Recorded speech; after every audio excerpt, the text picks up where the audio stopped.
critical. Very often when you came in, the host or the hostess would dab you with some perfumed ointment, basically so that would mask all the other odors in the room. And so they'd put some on your head, and then the fragrance in the room overpowered the odors. So Mary gets out the ointment, but it's what she does with it that's so startling, right? John only records Judas's reaction, but we're not going to spend a lot of time on him today. But if you read the same story in Mark, it says they rebuked her harshly. The whole room, all the disciples, they rebuked her harshly. But that is actually putting it mildly. The word in Greek actually means to bellow or to roar like an animal, right? It was loud. It was the same word they used when Jesus told Lazarus to come forth from the grave. He yelled, right? And so it's loud. And basically what she did was so outrageous, so shameful, so offensive that pretty much the whole room started yelling at her. They all started it. And here's what she did. So she did these three things. First, she broke the box. She broke the alabaster box. And you look at what it says here. In John it says, we're back up. She got out a pint of pure nard, an expensive perfume, and she poured it. Now notice it doesn't say here that she broke it, right? But that it does in the Gospel of Mark. Mark says she broke it. And when you break a box, when you break a container, if you were to break a bottle of perfume, what's going to happen? You lose the whole thing, right? You lose it all. It means she broke the box and poured the whole thing out. She didn't just use a little dab. And so it's all coming out. You break the container, you use the whole thing, and of course that's exactly what happens, right? It wasn't just that Jesus experienced a little dab, right? And therefore there was this fragrance around him.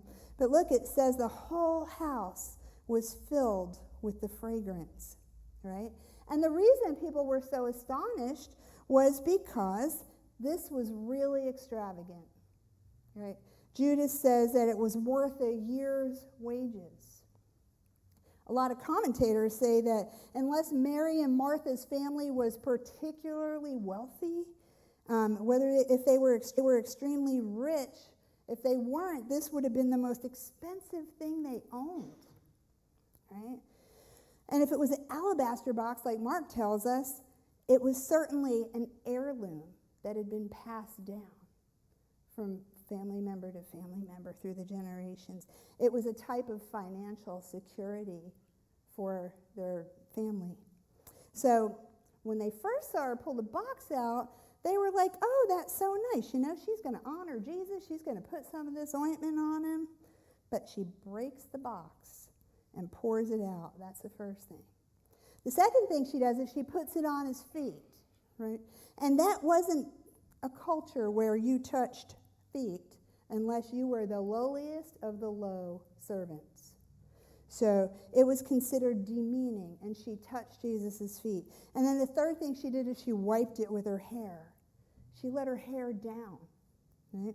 She would have had to, right? If she had had it bound and covered like was the cultural norm of the day, then she couldn't have wiped his feet with her hair. So she took it down, and that would have been scandalous. So people would have been gasping, right? But Jesus says, leave her alone. Leave her alone. He understood what she was doing. But here's really what Mary did in these three things.